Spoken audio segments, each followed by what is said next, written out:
Ben Greenberg joins us. He's the president and CEO of the North Carolina Trucking Association. I don't know if he remembers me, Dave, but I had a great time with him down in one of my favorite states, Georgia, because I went to the University of Georgia. And by the way, Madison is somebody who's actually spent a little bit of quality time in Georgia, too. She is a SCAD grad as well. But Ben doesn't want to talk about Georgia. He wants to talk about North Carolina. He, of course, is the president and CEO of the NC Trucking Association. Go to nctrucking.com to get the deets. Good morning to you, Ben. Welcome for your first time on this platform. It's Nemo Nation. Good morning to you, Ben Greenberg. Yeah, good morning. Happy to be here.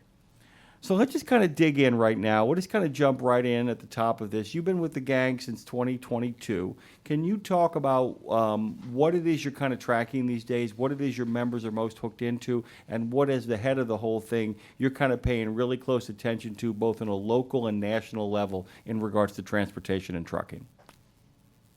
Yeah, so the biggest issue, and I'm sure it's for everyone, across the country, is the economy. That's like a hot topic. What's going on with trade, what's going on with tariffs, how is that impacting trucking?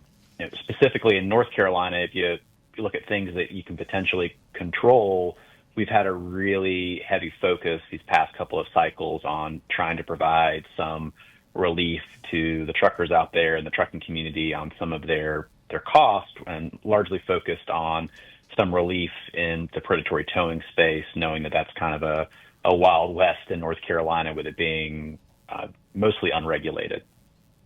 I got to tell you, man, and it's like I was going to kind of ask you about that as well, too. Have you been looking at the models of, towing reform, some of the stuff going on in Arkansas, some of the other states? I hope I'm getting my states right here. There have been a number of states who actually been looking, have done some serious reform in regard to predatory towing. What are you guys doing on that front, by the way, and how are you guys approaching that situation? Because it is a problem.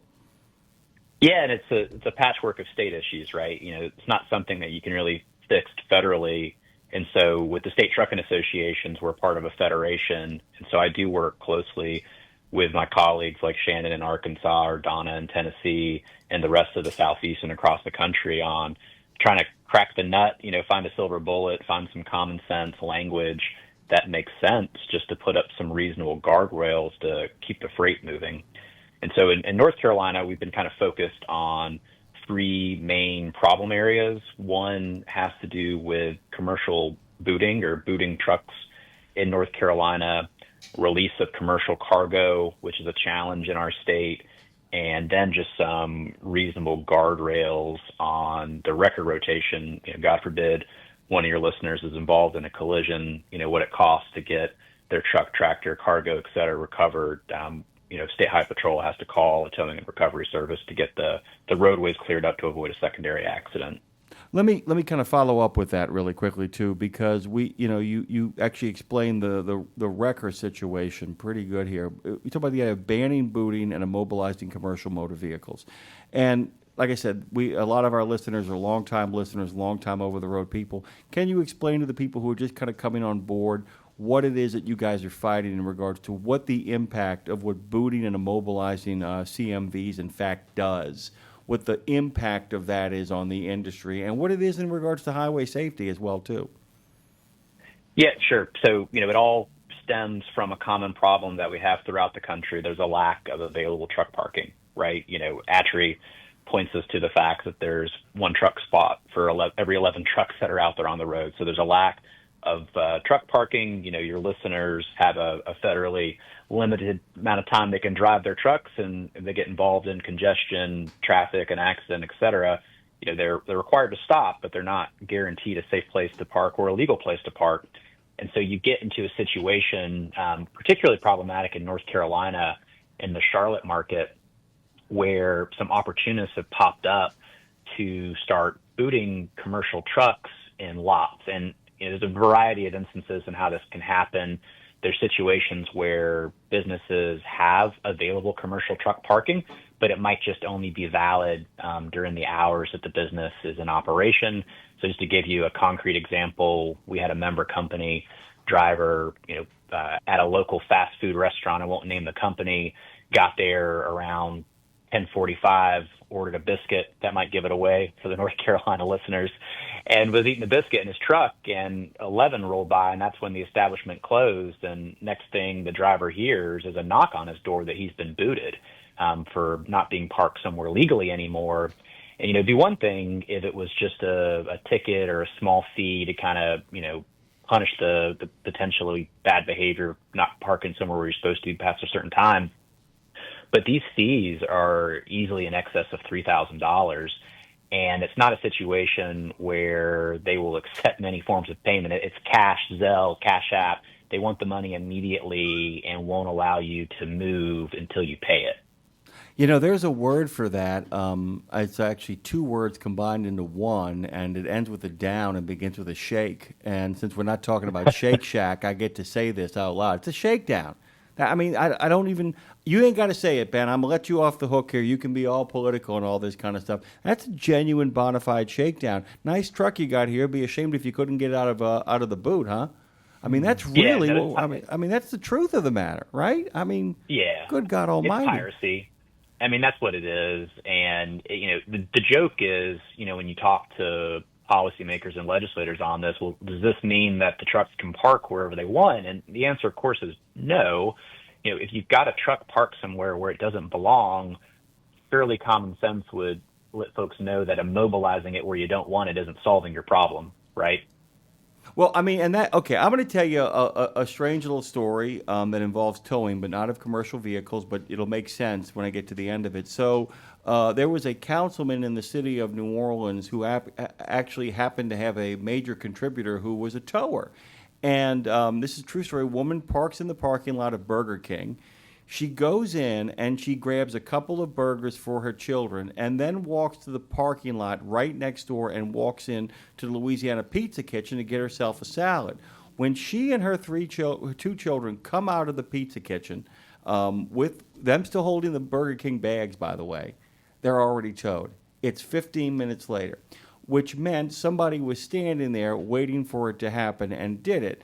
That, of course, set off a domino effect where a single issue candidate was then able to storm in and pretty much cancel the contract from the city. And I was curious, Ben, and I don't want to put you in an awkward position. What is the issue here in regards to why do these companies have their deals, and is there something going on that can be prevented by political reform? Because you guys got a Senate bill right now that got passage. I mean, how much of this is interconnected to simply old school, good old boy North Carolina politics? And you can say, I don't know what you're talking about. Keep your head down. But I was curious about that. Yeah, I think the good thing, at least in North Carolina, is that our General Assembly is well aware of trucking's impact, not only in the state, but for the greater economy throughout the country. And, unfortunately, problems is what normally gets folks' eyes open to how essential and important trucking is. And so, a lot of that started with COVID, supply chain, all of a sudden being a topic at the Thanksgiving dinner table when folks didn't have toilet paper.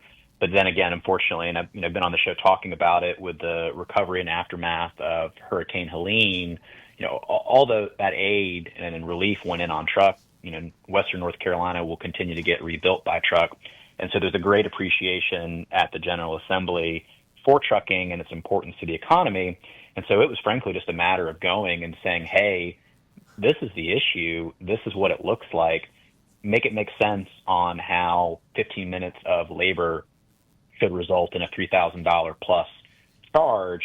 And of course, that was a conversation that went over really well at the General Assembly, so much that this bill that you're talking about, Senate Bill 311, passed unanimously through both chambers at some point in time. And so the bill had a different title when it was first filed, but we passed 108 yay votes, 0 nay votes in the House. And similarly, when the bill was in the Senate in its final form, passed unanimously as well. And, again, not diving into partisan politics, but if you look at the news, look at the media, and you see how Republicans and Democrats get along with each other, they don't find too many things in common that they agree on. Actually, you're speaking bipartisanly. I mean, that's what you're doing here. I mean, the fact of the matter is, it's like the idea of a unanimous passage out of any state legislature these days, unless it's California where everybody's a Democrat, or Alabama where everybody's a Republican, is a rare thing.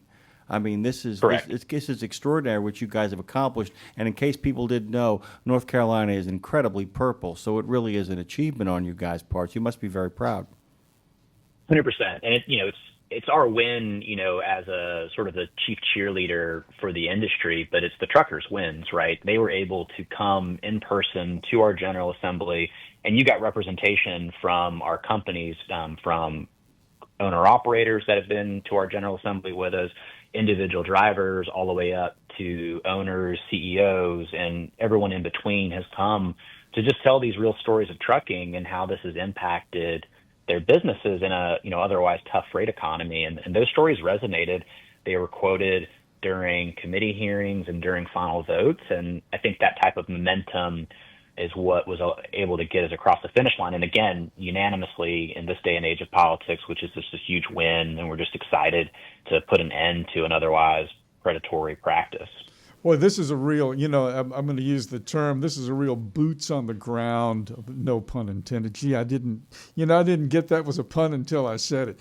But this is a boots on the ground. We put that boot off the wheel and put it on the ground. But boots on the ground issue that you guys really jumped into, and really, I'm looking at the comments on the LinkedIn page where you made the post about this, and wow, I mean, the comments are just outstanding. But you mentioned a name, and I'm not going to repeat the name because you probably just don't want to hear it again. I'm just going to say the hurricane, so you know exactly what I'm talking about. And I ran across something, because we haven't talked in a while, Ben. Not that we've forgotten, but we just haven't talked. I remember early on after the hurricane over on the east side of the state on I-40, there was a big question as to, well, what are we going to do? Because the stuff we need to build the road is gone. Are we going to have to build a bridge here or what? And they found some rock. Of all things. There's a little bit on the planet. There is a little bit out there. They've got some rock. They've got a couple of sites now. So the question of, well, where are we going to get rocks? Well, we know. And then where are we going to put all this stuff? They've solved that. So they have a place to extract and to store the material now to rebuild those sections of I-40. That's got to be one of the biggest moves forward on this so far. Yeah, 100%. And, we got the lanes going in one direction open earlier than expected. Mm-hmm. Unfortunately, had some setbacks with additional flooding, but it's such a huge need. We joke the workaround is going through a not so congested city known as Atlanta, which I'm sure some of your listeners are probably sitting in traffic in Atlanta right now, and not a place you want to be at if you're trying to get from North Carolina to Tennessee. So it's just incredibly important to be able to get that roadway up and running and stable, for the potential next one. Yeah. So is that the last section then of 40 that that's really on the North Carolina? There's a section on the Tennessee side that's been fairly well taken care of, but this is the major area right now. This is the big one. Correct, 100%. Yeah. Really quickly, let's we're gonna shift here one more time. We're gonna go back to the bill, and then I got some other fun stuff. Actually, I want to ask you about. You guys are fairly confident as the bill heads to Governor Stein's desk, it's a done deal, right? I mean, you feel like this is a fait accompli now, correct? We do. I never want to count my eggs before they hatch. I'm actually on the governor's webpage right now refreshing because we're actually expecting a signature to potentially happen today. So we could be breaking news live as it occurs. But, if you go to the governor's page and you see what bills are pending, you see our bill, and it's the oldest one on the list, and the governor only has so long to act on it. And just with the way that the bill passed, almost unanimously. Now, granted, it did get some additional provisions tucked into it. That's how the sausage gets made in politics. You don't generally have a single issue bill anymore. So there are some other aspects of it that are out there, but we're not expecting it to get vetoed. Yeah, and the fact that the unanimous passage also suggests that there's nobody who has got the governor's ear in the House or the Senate who doesn't want this thing to kind of make its way through. So now we pivot. Of course, the problem with trucking is that it moves so fast. You celebrate your victories while you're gearing up for the next battle or for the next request. What do you guys have next on the agenda? Now, when this gets done, when that page refreshes one more time and you can look and go, okay, now we can pop a little champagne, what are you talking about doing after? Where's the association headed next?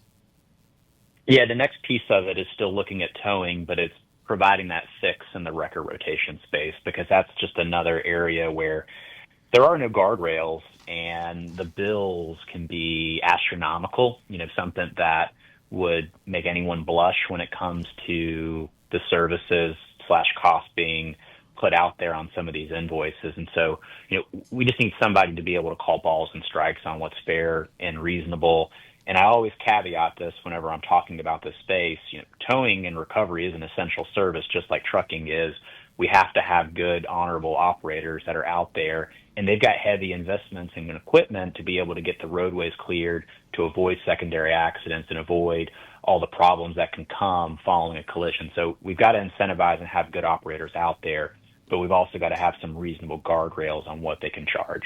Well, I mean, in many ways, it's an issue like brokers. I realize that's two very separate issues, but at the same time, it's one of those things where the people who are playing legitimately within the sphere have a vested interest in actually these kind of bills passing, because it allows for better competition in regards to people providing service as opposed to preying upon those who have either made a mistake or those who have been involved in somebody else's mistake, and that's what's so crucial. The other thing I wanted you to talk about, and I keep kind of coming back to it, is the idea of explain to our listeners, many of whom know the answer, but from your own perspective and for your members, the idea of not releasing cargo either. Because that becomes another issue, too, as well, where it's like, look, the cargo's not to blame and the customer is not to blame for this. We've got to be able to deliver this stuff at some point. Sometimes it's time sensitive. It's a real problem, isn't it? No, it's a huge issue, and it doesn't belong to the trucking company in most instances, right? But unfortunately, it's just held hostage to get the bills paid, because most folks would be willing to hash out a predatory bill in court. But if you've got groceries that are due at 0300 and you get booted or towed on Saturday night or Sunday morning, you're not going to find any legal process that's going to get you relief in time. And when you look at the larger freight economy, unfortunately, folks are making decisions to pay these ransoms because they got to keep the customer happy, knowing that one customer relationship soured over a tow delay, could mean a cancellation of that contract, or they lose that lane, and that could be the final sort of straw that breaks the camel's back of a trucking company. And so that's a key piece to this predatory towing that we're dealing with, is making sure that cargo can be timely released, and also make sure that, look, the towing and recovery company is protected as well. And so what we did with this bill is that we allowed for a trailer swap. That's one means of being able to accomplish that, because at the end of the day, the towing and recovery company needs to have a possessory lien on the piece of equipment that they towed to make sure they get paid. We just got to keep the cargo moving, because it could be time sensitive, it could be expiring, it could be on a reefer.